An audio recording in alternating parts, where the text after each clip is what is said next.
Hi guys, ఈ రోజు మనం ఒక ఇన్వెస్టిగేషన్ సినిమా చూడబోతున్నాం. ఇది ఒక చైనీస్ సినిమా. ఈ సినిమా పేరు బ్లాక్ కోల్ థిన్ ఐస్. ఈ చైనీస్ క్రైమ్ థ్రిల్లర్ సినిమా మిమ్మల్ని ఎంతగానో ఆకట్టుకుంటుంది. ఇక ఆలస్యం చేయకుండా సినిమాలోకి వెళ్దామా? అంతకంటే ముందు వెల్కమ్ టు కళ్ళ ముందు కదిలే చిత్రాలు.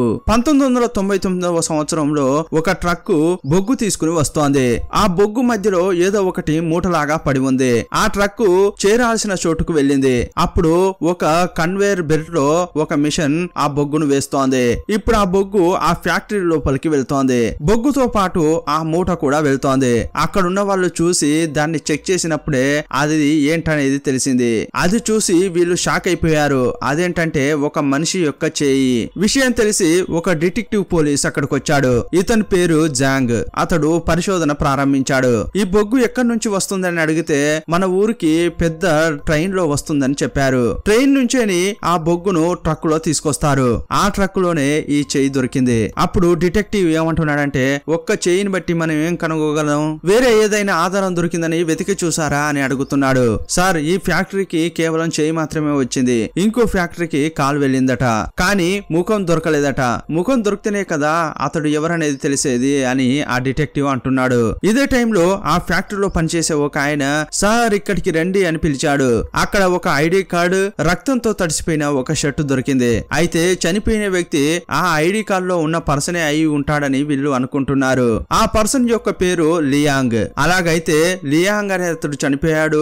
అతని డెడ్ బాడీని ముక్కలు ముక్కలుగా కట్ చేసి వేరు వేరు చోట్లకు పంపించారు అని వీళ్ళు అనుకుంటున్నారు. ఆ హంతకుణ్ణి కనిపెట్టాలని డిటెక్టివ్ రంగంలోకి దిగాడు. ఇప్పుడు డిటెక్టివ్ ఫ్రెండ్ ను చూపించారు. అతని పేరు వాంగ్. నేరుగా వీళ్ళు చనిపోయిన లియాంగ్ ఉంటాడు కదా, అతని భార్యను కలిశారు. అతనికి ఎవరైనా శత్రువులు ఉన్నారా అని అడగడానికి వచ్చారు. అప్పుడు అతని భార్య ఏడుస్తూనే ఉంది. ఇప్పుడు మనం ఇక్కడ ఏం విచారించలేమని లియాంగ్ పనిచేసే చోటుకు వెళ్లారు. లియాంగ్ ఎక్కడ పనిచేస్తున్నాడంటే, ట్రక్కులోకి బొగ్గును ఎక్కించిన తర్వాత దాన్ని వెయిట్ వేస్తారు కదా, అక్కడే అతడు పనిచేస్తున్నాడు. ఇప్పుడు పోలీసులు అక్కడికి వెళ్లి విచారిస్తుంటే, ఏంటి లియాంగా? అతడు బంగారం లాంటి మనిషి అని చెప్తున్నారు. అతడు ఎవరితోనూ గొడవ పడేవాడు కాదు, చాలా చాలా మంచి వ్యక్తి అని అంటున్నారు. అక్కడున్న లియాంగ్ యొక్క లాకర్ ను ఓపెన్ చేశారు. అందులో చూస్తే లియాంగ్ అతని వైఫ్ కలిసి ఉన్న ఫోటో కనిపించింది. ఇప్పుడు పోలీసులకు దొరికిన ఆధారాలు ఏంటంటే, లియాంగ్ యొక్క చేయి, కాలు వేరు చోట్ల దొరికాయి కదా. వీటిని బట్టి వీళ్ళు ఏం అంచనా వేస్తున్నారంటే, మేబీ ఆ ట్రక్ ను తోలుకుంటూ వచ్చారు కదా డ్రైవర్, అతడే ఏదైనా హత్య చేసి ఉంటాడు అని అనుకుంటున్నారు. కొంతమంది ట్రక్ డ్రైవర్లు ఒక రోజు ఒకే చోటుకు వెళ్తారు, ఇంకొందరైతే ఇంకొన్ని చోట్లకు వెళ్తారు. ఇలాంటి క్రమంలో ఈ ఫ్యాక్టరీకి ఎవరు వచ్చారని చెక్ చేస్తే ఇద్దరు వచ్చారు. వాళ్ళిద్దరూ కూడా అన్నదమ్ములు. ఆ ఇద్దరే తరచుగా ఆ ఫ్యాక్టరీకి బొగ్గును తీసుకెళ్లారు. ఈ డిటెక్టివ్ కు వాళ్ళపై డౌట్ వచ్చి వాళ్ళను మీట్ అవడానికి వెళ్ళాడు. ఆ ఇద్దరు ఒక బార్బర్ షాప్ లో కటింగ్ చేయించుకున్నారు. డిటెక్టివ్ లోపలికి వెళ్ళాడు. అతన్ని చూడగానే వీరిద్దరూ పరిగెత్తి పారిపోతున్నారు. కానీ డిటెక్టివ్ అతని మనుషులు వాళ్ళను పట్టుకున్నారు. అక్కడే బాగా కొట్టి విచారించారు.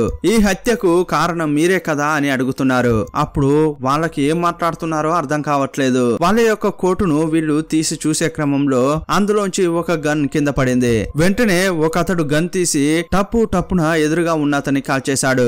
ఇంకొక పోలీసు ఉన్నాడు, అతన్ని కూడా షూట్ చేస్తున్నాడు. ఇదంతా చూసిన ఈ పోలీస్ డిటెక్టివ్ కు ఏం చేయాలో అర్థం కాక గన్ తీసి వెంటనే అతన్ని కాల్ చేశాడు. అప్పుడు పక్కనే ఉన్న ఇంకో అతడు గన్ తీసి హీరోను కాల్వడానికి ప్రయత్నిస్తుంటాడు. అప్పుడు ఈ డిటెక్టివ్ కూడా కాల్చాడు. అతడు చనిపోవడానికి ముందు ఈ డిటెక్టివ్ ను కూడా కాల్చాడు. ఒక బుల్లెట్ ఇతనికి తగిలింది, గాయాలయ్యాయి. ఇప్పుడు అతన్ని హాస్పిటల్లో చేర్పించారు. ప్రాణాలకు ప్రమాదం ఏమీ లేదు. కానీ డిటెక్టివ్ తో పనిచేసే ఇద్దరు చనిపోయారు. అంతేకాదు డిటెక్టివ్ కు ఇంకో విషయం తెలియవచ్చింది. అదేంటంటే, ఆ ఇద్దరున్నారు కదా అన్నదమ్ములు, వాళ్ళు నిజంగా లియాంగ్ ను చంపలేదు. వాళ్ళు జస్ట్ లారీలో బొగ్గును మాత్రమే తీసుకెళ్లారు. కానీ వాళ్ళిద్దరూ ఇల్లీగల్ పనులు చేసేవాళ్ళు. సడన్ గా పోలీసులు రాగానే అందుకోసమే మమ్మల్ని పట్టుకోవడానికి వచ్చారేమోనని వాళ్ళు పొరబడ్డారు. భయంలో ఇద్దరిని షూట్ చేసి చంపారు. చివరకు వాళ్ళిద్దరు కూడా చనిపోయారు. ఇంకా ఈ కేసు విచారణ జరుగుతూనే ఉంది. లియాంగ్ ను చంపింది ఎవరని కనిపెట్టలేకపోతున్నారు.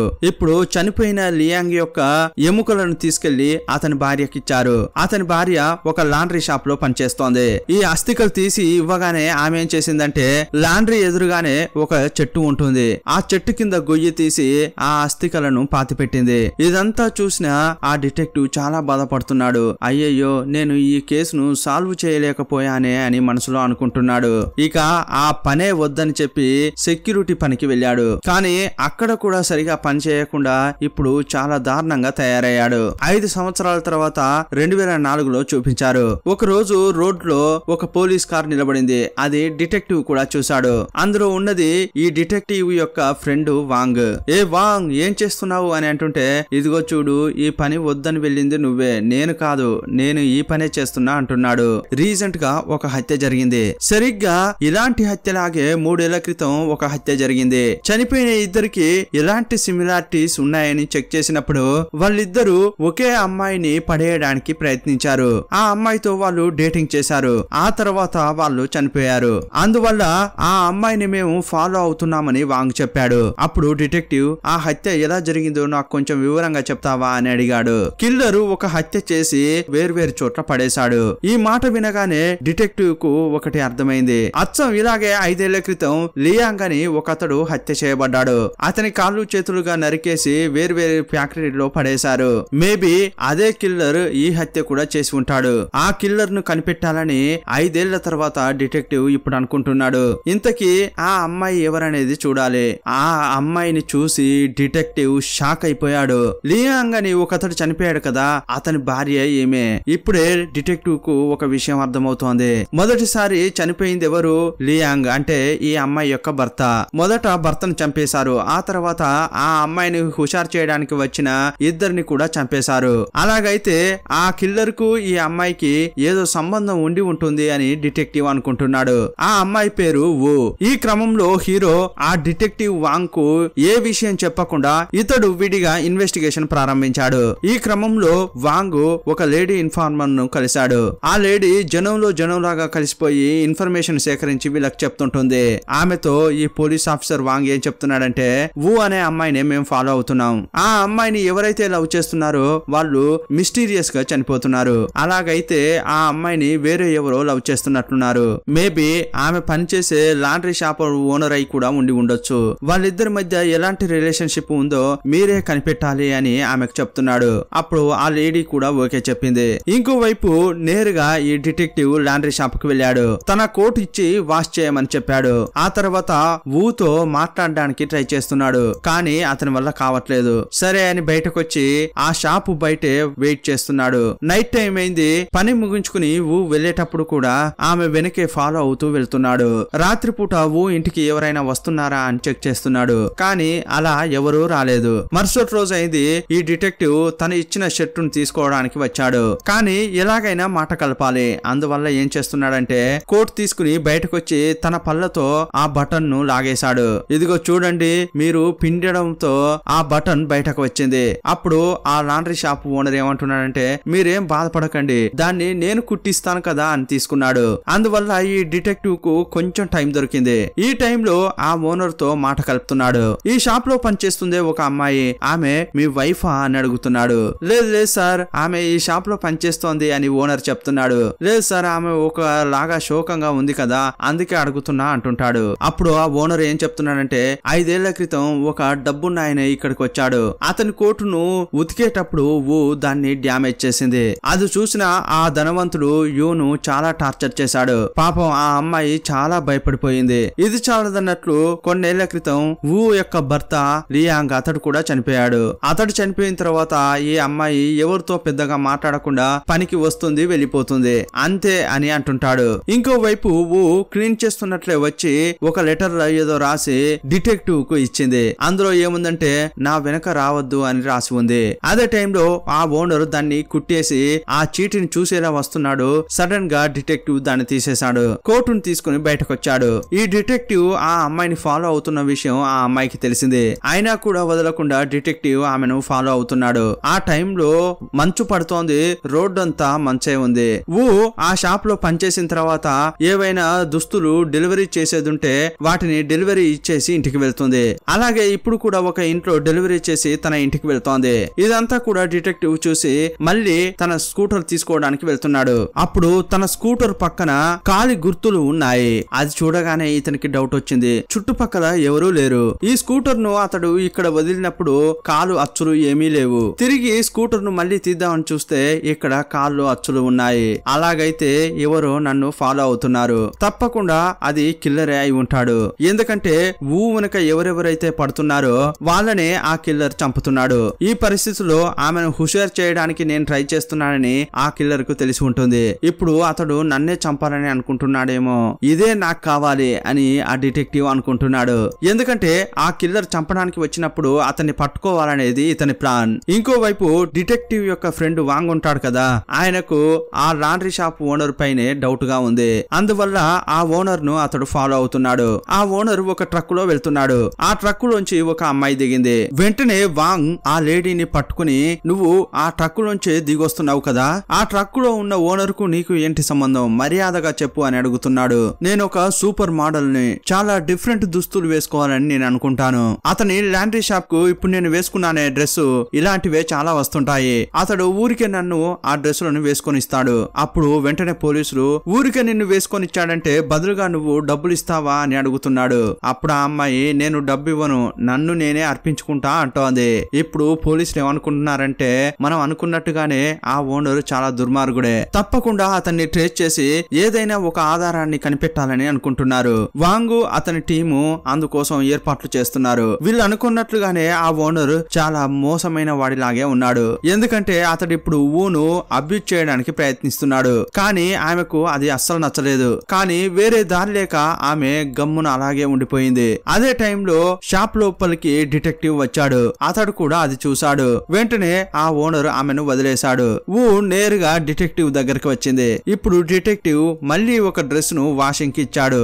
ఎందుకంటే ఈ సాక్ తోనే అతడు ఆమెను కలవగలడు. ఇప్పుడు ఆ షాప్ ఓనర్ ఏం చేశాడో ఏమో కానీ ఆమె చేతులకు గాయమైంది. వెంటనే మెడికల్ షాప్ కు వెళ్లి మందు తీసుకొచ్చి ఇచ్చాడు. ఇది ఆ ఓనర్ కూడా చూసి డిటెక్టివ్ పై చాలా కోప్పడుతున్నాడు. అదే టైంలో ఒక అతడు సిగరెట్ తాగుతూ లోపలికి వచ్చి, ఇది తీసుకో, దీన్ని వెంటనే పిండివు అంటుంటాడు. అప్పుడు డిటెక్టివ్ కు కోపం వచ్చి అతని చెంపపై ఒక్కటిచ్చాడు. రేయ్, ఈ షాప్ లో మొత్తం దుస్తులే ఉన్నాయి, నువ్వు ఎంత ధైర్యంగా సిగరెట్ తాగుకుంటూ ఇక్కడికి వస్తావు అలా అతడు అడుగుతుంటే, నేను తాగితే నీకేంటయ్యా అని అతడు తోసేస్తున్నాడు. అప్పుడు డిటెక్టివ్ అతని దుస్తులను బయటకు విసిరేసి పరిగెత్తించుకుంటూ కొడుతున్నాడు. ఆ తర్వాత షాప్ లోపలికి మళ్ళీ వచ్చాడు. అతన్ని చూసి నవ్వుతోంది. ఆ తర్వాత పని ముగించుకుని నడుచుకుంటూ వెళ్తోంది. ఆమె వెంటే డిటెక్టివ్ కూడా వస్తున్నాడు. ఎందుకంటే ఆమెకు రక్షణ కోసం. ఇదిగో చూడు, నీ రక్షణ నాకు అవసరం లేదు, ప్లీజ్ నన్ను ఫాలో అవ్వద్దు, ఇక్కడ నుంచి వెళ్ళు అంటోంది. అప్పుడు అతడు, నేను అలా వెళ్ళను, నీ కోసం నేను ఎంత చేశాను, నాకేం కావాలో అసలు అడగవా అంటుంటాడు. నువ్వు నేను రేపు ఐస్ స్కేటింగ్ కి వెళ్దాం, ఏమంటావు అని అడుగుతున్నాడు. అప్పుడు ఆమె సరే అని చెప్పి అక్కడి నుంచి వెళ్ళిపోయింది. ఆమె వెళ్ళిపోయిన తర్వాత పోలీస్ ఆఫీసర్ వాంగ్ అక్కడికి వచ్చాడు. రే, ఏం చేస్తున్నావురా నువ్వు, ఆ అమ్మాయిని హుషారు చేయడానికి ప్రయత్నిస్తున్నావా? ఆల్రెడీ నేను చెప్పాను కదా, ఆ అమ్మాయిని ఎవరైతే లవ్ చేస్తున్నారో వాళ్ళనే ఆ కిల్లర్ చంపుకుంటూ వెళ్తున్నాడు. నెక్స్ట్ నువ్వే అతని టార్గెట్ అని అంటుంటే అప్పుడు డిటెక్టివ్ కూల్ గా చనిపోయిన వాళ్లకు ఉన్న ఇంకో సంబంధం ఏంటి అని అడిగాడు. అప్పుడు వాంగ్ ఏం చెప్తున్నాడంటే వాళ్ళిద్దరు చావడానికి ముందు ఐస్ స్కేటింగ్ కు వెళ్లారు. ఈ మాట చెప్పగానే రేపు నేను కూడా ఆమెతో ఐస్ స్కేటింగ్ కు వెళ్తున్నా అని చెప్పాడు. ఆ కిల్లర్ నన్ను చంపడానికి వస్తాడు, అతన్ని నేను పట్టుకుంటాను, నీ వల్ల అయితే నాతోనే ఉండి నాకు హెల్ప్ చేయి అని డిటెక్టివ్ అడుగుతుంటాడు. అప్పుడు వాంగ్, దీనికోసమేరా నేను ఇన్నాళ్ళు వెయిట్ చేస్తున్నాను, సరే అని చెప్పి అతడు కూడా రెడీగా ఉన్నాడు. మరుసటి రోజే అనే అమ్మాయితో డిటెక్టివ్ స్కేటింగ్ వెళ్తున్నాడు. వీళ్ళతో కలిసి చాలా మంది స్కేటింగ్ చేస్తున్నారు. పోలీస్ ఆఫీసర్ వాంగ్ కూడా అక్కడే ఉన్నాడు. మేబీ కిల్లర్ కూడా అక్కడే ఉండి ఉంటాడని అందరినీ చెక్ చేస్తున్నారు. ఇలా స్కేటింగ్ చేస్తున్న క్రమంలో అనే అమ్మాయి జనసంచారం లేని చోటుకు స్కేటింగ్ చేసుకుంటూ వెళ్తోంది. వెనకే ఫాలో అవుతూ డిటెక్టివ్ కూడా వెళ్తున్నాడు. అప్పుడు ఇతనికి అర్థమైపోయింది ఈమె జనసంచారం లేని చోటుకు వెళ్తోంది. అక్కడికి వెళ్ళాక కిల్లర్ తో నన్ను చంపిస్తుందేమో అనుకుంటున్నాడు. అప్పుడు ఆ అమ్మాయిని పట్టుకుని, ఇదిగో చూడు, ఈ ప్రాంతం నాకు చాలా బోర్ కొడుతోంది, రా సినిమా థియేటర్ కు వెళ్దాం అంటుంటాడు. ఇప్పుడు టాక్సీలో ఇద్దరు థియేటర్ కు వెళ్తున్నారు. వీళ్ళ వెనకే ట్రక్ లో ఒక వ్యక్తి వీళ్ళను ఫాలో అవుతున్నాడు. అతడే కిల్లర్. అతని దగ్గర ఐస్ స్కేటింగ్ యొక్క షూ ఉంది. అలాగైతే వీళ్ళు ఐస్ స్కేటింగ్ చేసిన చోటే ఆ కిల్లర్ కూడా ఉండి ఉంటాడు. వీళ్ళు బయటకు వస్తుంటే ఇది చూసి ఇతడు కూడా వీళ్ళను ఫాలో అవుతూ వస్తున్నాడు. కానీ ఇతని వెనుక పోలీస్ ఆఫీసర్ వాంగ్ వస్తున్నాడు. అతనికి ఈ ట్రక్ నడిపే అతనిపై డౌట్ వచ్చింది. ఇప్పుడు డిటెక్టివ్ ఆ అమ్మాయి థియేటర్ లోకి వెళ్లి సినిమా చూస్తున్నారు. అదే టైంలో ట్రక్ లోంచి దిగి కిల్లర్ థియేటర్ బయట వెయిట్ చేస్తున్నాడు. అప్పుడు అతన్ని చూసిన వాంగ్ కన్ఫర్మ్ ఇతడే కిల్లర్ అని అనుకుంటున్నాడు. అతన్ని పట్టుకోవాలని రెడీ అవుతున్నాడు. అతడు ఒంటరిగా ఒక చోటుకు వెళ్తుంటే ఇదే కరెక్ట్ టైం అని వాంగ్ అతన్ని పట్టుకోవడానికి వెళ్తున్నాడు. ఇదే టైంలో ఆ కిల్లర్ ఐస్ స్కేటింగ్ షూ ఉంటుంది కదా, దాంతోనే వాంగ్ ను కొట్టి చంపేశాడు. ఆ తర్వాత వాంగ్ ఆఫీస్ కు రావట్లేదు, కనిపించట్లేదని అందరికీ అర్థమైపోయింది. కానీ ఈ డిటెక్టివ్ కు మాత్రమే తెలుసు ఆ కిల్లర్ వాంగ్ ను చంపేశాడని. ఇప్పుడు డిటెక్టివ్ చాలా శోకంగా వాంగ్ యొక్క కారులోనే కూర్చుని ఉన్నాడు. వాంగ్ కారును ఇతడు ఎలా కనిపెట్టాడంటే, ఆ కిల్లర్ ఎలాగైతే నన్ను ఫాలో అయ్యాడో అలాగే వాంగ్ కూడా ఫాలో అవుతూ వచ్చి ఉంటాడు. కిల్లర్ వాంగ్ ను చంపేశాడు. నేను ఎక్కడెక్కడికి వెళ్ళానో అక్కడ వాంగ్ యొక్క కార్ అచ్చులు ఉన్నాయా అని వెతికాడు. అదే టైంలో థియేటర్ బయట వాంగ్ కార్ ఉంది. ఇప్పుడు ఆ కార్ లో కూర్చుని హీరో చాలా ఫీల్ అవుతున్నాడు. ఎందుకంటే నా వల్ల ఆల్రెడీ ఇద్దరు చనిపోయారు, ఇప్పుడు నా ఫ్రెండ్ కూడా చనిపోయాడని అతడు చాలా శోకంగా ఫీల్ అవుతున్నాడు. అదే టైంలో ఈ డిటెక్టివ్ వాంగ్ యొక్క కార్ లో ఒక పేపర్ ను చూశాడు. అది ఒక బస్సు యొక్క నంబర్. ఇదెందుకు అతడు కార్ లో పెట్టుకున్నాడు అని డౌట్ వచ్చింది. ఇప్పుడు డిటెక్టివ్ అదే బస్సులో ట్రావెల్ చేస్తున్నాడు. మేబీ కిల్లర్ కూడా అదే బస్సులో ఉండి ఉంటాడని అందరి ముఖాలను ఇతడు చెక్ చేస్తున్నాడు. కానీ ఎవరిని సందేహపడాలో ఇతనికి ఏమీ తెలియట్లేదు. కానీ ఆ డిటెక్టివ్ కు ఒక విషయం మాత్రం తెలుసు. అదేంటంటే కిల్లర్ తప్పకుండా నన్ను చూసి ఉంటాడని. మనం అతన్ని వెతుక్కుంటూ వెళ్లాల్సిన అవసరం లేదు, అతడే నన్ను వెతుక్కుంటూ వస్తాడు. అందువల్ల అతడు బస్సు దిగి ఒక రెస్టారెంట్ కు వెళ్లి తింటున్నాడు. కిల్లర్ నన్ను వెతుక్కుంటూ వస్తాడని వెయిట్ చేస్తున్నాడు. ముందట చాలా మంది తింటున్నారు. అందులో ఒకతడు తన చేరుకు వెనక ఐస్ స్కేటింగ్ షూ ఉంటుంది కదా, దాన్ని వేలాడదీశాడు. అప్పుడు డిటెక్టివ్ కు అర్థమైపోయింది ఇతడే కిల్లర్ అని. కానీ కన్ఫర్మ్ చేసుకోవాలని ఆ వ్యక్తి యొక్క డ్రెస్ కోడ్ ను చూశాడు. ఇప్పుడు అతడు నేరుగా ఒక పబ్ కు వెళ్ళాడు. అక్కడ ఊరికే ఉన్న ఒక ఆంటీని పట్టుకుని రా మనం డాన్స్ ఆడదామని ఆమెతో నృత్యం చేస్తున్నాడు. వెనకే ఆ కిల్లర్ కూడా వస్తున్నాడు. అందరూ డాన్స్ చేస్తున్నారు. ఈ డిటెక్టివ్ ఒక చోట నిలబడ్డాడు. మేబీ అతడు ఎస్కేప్ అయ్యాడని ఆ కిల్లర్ అక్కడి నుంచి వెళ్తున్నాడు. కరెక్ట్ గా డిటెక్టివ్ కు కూడా ఇదే కావాలి. ఇప్పుడు ఆ కిల్లర్ ను డిటెక్టివ్ ఫాలో అవుతున్నాడు. ఆ కిల్లర్ ఇప్పుడు ఏం పని చేస్తున్నాడంటే, ఫ్యాక్టరీలకు చాలా ఐస్ అవసరపడుతుంది కదా, ఆ ఐస్ ను డెలివరీ చేసే పనినే ఇతడు చేస్తున్నాడు. ఇతడు ఐస్ గడ్డలను సప్లై చేసేటప్పుడు ట్రక్ లోపల ఒక మూట ఉంది. ఇప్పుడు ఆ మూటను తీసుకుని ఈ కిల్లర్ జనసంచారం లేని ఒక బ్రిడ్జ్ లాంటిది ఉంది. దాని కిందే రైల్వే ట్రాక్ ఉంది. అక్కడ నుంచి ట్రైన్స్ వెళ్తుంటాయి. అక్కడికి వెళ్లి నిలబడ్డాడు. అతన్ని ఫాలో అవుతూ ఈ డిటెక్టివ్ కూడా వెళ్ళాడు. ఆ కిల్లర్ ఏం చేస్తున్నాడు అని ఇతడు వెయిట్ చేస్తున్నాడు. అదే టైంలో ఒక ట్రైన్ వస్తోంది. ఆ ట్రైన్ మొత్తం బొగ్గే ఉంది. ఆ కిల్లర్ ఆ మూటను విప్పేటప్పుడు లోపల చిన్న చిన్న కట్టులుగా కొన్ని కట్టలు ఉన్నాయి. వాటన్నిటిని ట్రైన్ యొక్క ఒక్కో కంపార్ట్మెంట్ లో ఒక్కొక్కటి వేస్తున్నాడు. ఇదంతా కూడా వాంగ్ యొక్క డెడ్ బాడీ. అతని డెడ్ బాడీని చిన్న చిన్న ముక్కలుగా కట్ చేసి ఆ ట్రైన్ పెట్టెల్లో వేస్తున్నాడు. ఇప్పుడు ఈ ట్రైన్ దగ్గరికి ఒక్కో ట్రక్ వచ్చి ఆ బొగ్గును లోడ్ చేయించుకుని ఒక్కో ఫ్యాక్టరీకి ఆ ట్రక్కులు వెళ్తుంటాయి. అందువల్లే వేర్వేరు ఫ్యాక్టరీలో వేర్వేరు భాగాలు దొరికాయి. ఇదంతా చూసిన డిటెక్టివ్ కన్ఫర్మ్ చేసుకున్నాడు ఇతడే కిల్లర్ అని. ఆ కిల్లర్ యొక్క ముఖాన్ని ఇతడు చూసిన తర్వాత ఇతనికి ఒక పెద్ద నిజం తెలియవచ్చింది. కానీ అదేంటనేది మనకు కొంచెం సేపు అయిన తర్వాత చూపించారు. అంతే, ఇక కిల్లర్ ను కనిపెట్టానని డిటెక్టివ్ పెద్ద ఆఫీసర్ ను కలిశాడు. ఊ అనే లేడీ ఉంటుంది కదా, ఆమెను విచారణ కోసం పిలిపించాడు. కానీ ఆమె ఆఫీసర్స్ అడిగే ప్రశ్నలకు సమాధానం ఇవ్వట్లేదు. నేను సమాధానం చెప్పాలంటే డిటెక్టివ్ కే చెప్తా అంటోంది. ఇప్పుడు డిటెక్టివ్ ఆమె దగ్గరికి వచ్చి జరిగింది చెప్తున్నాడు. ఇదిగో చూడువు, 5 ఏళ్ల క్రితం నీ హస్బెండ్ చనిపోయాడు. ఆ తర్వాత 3 ఏళ్లకు నిన్ను లవ్ చేయడానికి ట్రై చేసిన ఒక అతడు చనిపోయాడు. 1 నెల క్రితం అలాగే నిన్ను లవ్ చేయడానికి ట్రై చేసిన అతడు కూడా చనిపోయాడు. ఇప్పుడు నా ఫ్రెండ్ పోలీస్ వాంగ్, అతడు కూడా చనిపోయాడు. ఈ నలుగురిని చంపిన కిల్లర్ ఎవరనేది నేను కనిపెట్టాను. అది ఎవరనేది నీకు కూడా తెలుసు అని ఒక ట్విస్ట్ ను రివీల్ చేస్తున్నాడు. ఆ కిల్లర్ ఎవరంటే నీ భర్త లియాంగే అని చెప్పాడు. ఏంటి లియాంగా? 5 ఏళ్ల క్రితమే అతడు చనిపోయాడు కదా అని మనం అనుకుంటుంటే దానికి సంబంధించిన రీజన్ ను డిటెక్టివ్ ఇప్పుడు చెప్తున్నాడు. 5 ఏళ్ల క్రితం ఒక బొగ్గు ఫ్యాక్టరీలో ఒక చేయి దొరికింది, ఇంకో ఫ్యాక్టరీలో కాల్ దొరికింది. అది ఎవరనేది మాకు తెలియలేదు. అప్పుడే ఒక ఐడి కార్డు, రక్తంతో చిరిగిపోయిన ఒక డ్రెస్ దొరికింది. ఆ ఐడి కార్డు నీ భర్త లియాంగ్ది. అప్పుడు మేము లియాంగే చనిపోయాడని అనుకున్నాం. కానీ లియాంగ్ చనిపోలేదు, అక్కడ చనిపోయి పడి ఉన్నది వేరే ఎవరో. కానీ లియాంగ్ తను చనిపోయాడని అనుకోవాలని తన డ్రెస్ ను, ఐడి కార్డ్ ను అక్కడ పడేసి వెళ్ళిపోయాడు. ఇప్పుడు ఈ లెక్క ప్రకారం చూసుకుంటే లియాంగ్ చనిపోయాడు. ఆ తర్వాత నిన్ను ఎవరైనా లవ్ చేయడానికి వస్తే లియాంగ్ నీ హస్బెండే కదా, అతనికి కోపం రాదా? అందువల్లే నిన్ను ఎవరెవరైతే లవ్ చేయడానికి ట్రై చేస్తున్నారో వాళ్ళను వెతికి మరీ పట్టుకుని చంపేస్తున్నాడు. నీ హస్బెండే అని నేను కరెక్ట్ గా ఎలా చెప్పగలుగుతున్నానంటే అతన్ని నేను నేరుగా చూశానని చెప్తున్నాడు.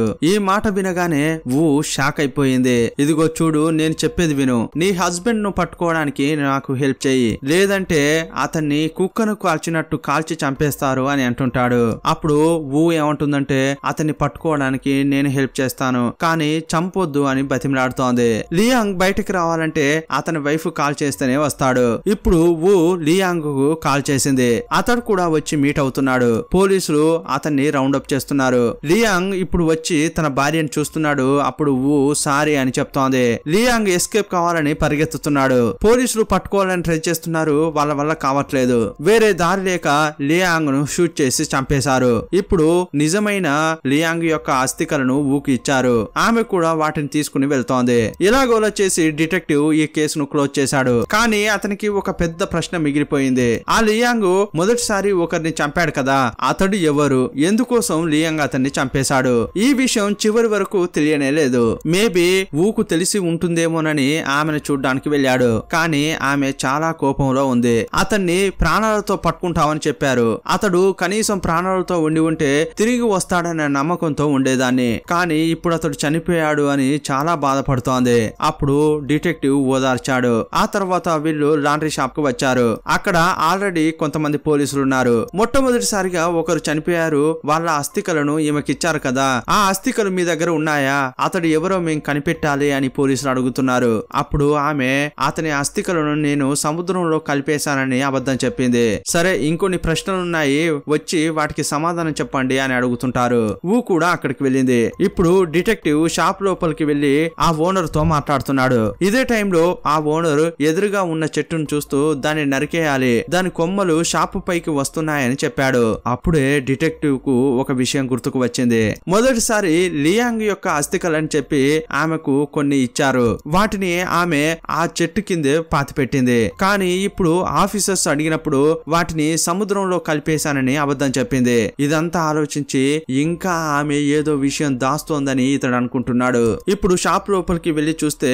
ఒక కోటు ఉంది. ఇదేంటి కొత్తగా ఉంది, ఎవరిచ్చారు అని అడుగుతుంటే 5 ఏళ్లుగా ఇది ఇక్కడే ఉంది అని ఓనర్ చెప్తున్నాడు. దీన్ని ఎవరైనా తీసుకెళ్తారా అని చూస్తున్నాను, కానీ ఎవ్వరూ వచ్చి తీసుకెళ్లట్లేదు. ఇంతకు ముందు చెప్పాను కదా, ఒక ఆయన డ్రెస్ ను డ్యామేజ్ చేసింది, అది ధనవంతుడిదని చెప్పాను కదా, ఆ వ్యక్తి తిరిగి వచ్చి దీన్ని తీసుకోనే లేదు అని చెప్తున్నాడు. దీన్ని అమ్ముదామని చూస్తున్నా అంటుంటే సరే తక్కువ ధరకిస్తే నేనే కొంటా అని డిటెక్టివ్ చెప్తున్నాడు.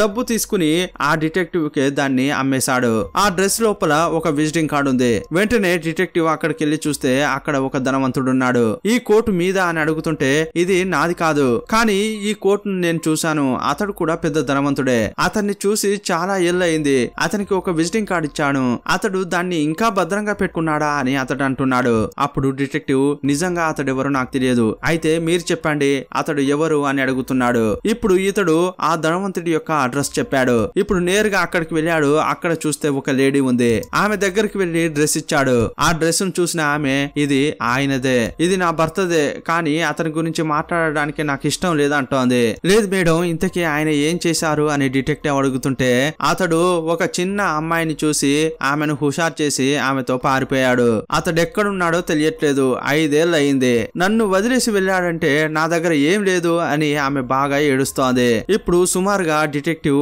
అన్ని విషయాలు అర్థం చేసుకున్నాడు. ఇప్పుడు ఆ డ్రెస్ తీసుకుని నేరుగా తన డిపార్ట్మెంట్ కి వెళ్లి అక్కడున్న వాళ్లకు విషయం చెప్పాడు. వాళ్ళంతా ఇప్పుడు లియాంగ్ వైఫ్ ఊ దగ్గరికి వచ్చి డ్రెస్ చూపించి, ఈ డ్రెస్ నీకు గుర్తుందా, ఇది ఒక పెద్ద ధనవంతుడిది, అతనికి మీకు 5 ఏళ్ల క్రితం ఒక గొడవ జరిగింది, నిజం చెప్పండి, అందుకోసమే కదా లియాంగ్ ఈ ధనవంతుడిని చంపేశాడు అని అడుగుతున్నారు.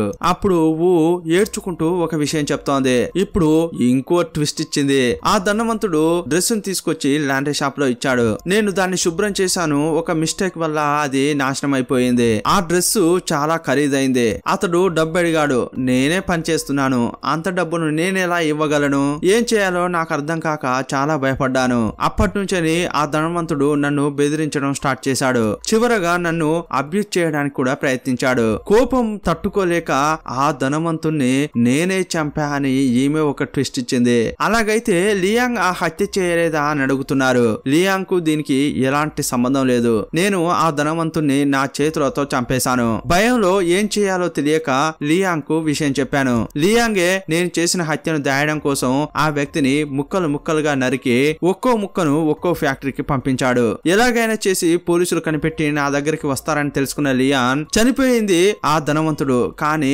తను చనిపోయినట్లు ఇలా సీన్ క్రియేట్ చేశాడు. ఇప్పుడు ప్రపంచానికి నా భర్త చనిపోయినట్టు తెలుసు, కానీ నిజంగా అతడు బతికే ఉన్నాడు. ఆ చనిపోయిన ధనవంతుడి యొక్క అస్థికలే నాకిచ్చారు. అవి అతని యొక్క అస్థికలని తెలిసే నేను ఆ చెట్టు కింద పాతి పెట్టాను. ఆ తర్వాత నేను ఒంటరిగా ఉన్నానని చెప్పి చాలా మంది నాతో మాట కలపడానికి ట్రై చేశారు. వాళ్ళందరినీ కూడా నా హస్బెండ్ లియాంగే చంపేశాడు. ఆ తర్వాత జరిగిన హత్యలన్నీ కూడా అతడు చేసినవే, కానీ మొదటి హత్య నాదే అని చెప్తోంది. ఇప్పుడు జరిగిందంతా ఒప్పుకుంది. పోలీసులు ఆమెను అరెస్ట్ చేశారు. ఎలాగోలా చేసి ఈ కేసును హీరో సాల్వ్ చేశాడు. ఆ సంతోషంలో ఎగిరి గంతులేస్తున్నాడు. ఆ ధనవంతుని చంపేసింది కదా, ఎలా చంపావో చెప్పమని సీన్ క్రియేట్ చేస్తున్నారు. ఇప్పుడు ఆ అమ్మాయి కూడా అలాగే చేసి చూపిస్తోంది. దాన్ని వీడియో తీస్తున్నారు. ఆ తర్వాత ఊను బయటకు తీసుకొచ్చేటప్పుడు కొంతమంది పిల్లలు పటాసులు పేలుస్తున్నారు. బాంబులు పైకెళ్లి డమాల్ అని పేలుతున్నాయి. వాటిని చూస్తూ చాలా సంతోషపడుతోంది. ఆమెను అరెస్ట్ చేసి తీసుకెళ్తున్నారు. పేలుతున్న బాంబులను ఆమె చూస్తోంది. ఎందుకంటే ఆమె ఇన్నాళ్ళుగా ఒకరిని చంపానన్న గిల్టీ ఫీలింగ్ లో ఉంది. ఇప్పుడు పటాసులు ఎలా పేలుతున్నాయో అలాగే తన మనసులో ఉన్న గిల్టీనెస్ పేలిపోతోంది. తను అరెస్ట్ అయినప్పటికీ నా మనసు ఇప్పుడు ఫ్రీగా అయిందని ఆమె సంతోషపడుతోంది. నెక్స్ట్ హీరో కూడా మళ్ళీ డ్యూటీలోకి జాయిన్ అయ్యి తన పని తను చేసుకుంటున్నాడు. ఇంతటితో ఈ సినిమా ముగుస్తుంది. మరో సినిమాతో మళ్ళీ కలుసుకుందాం. అప్పటి వరకు బాయ్ బాయ్.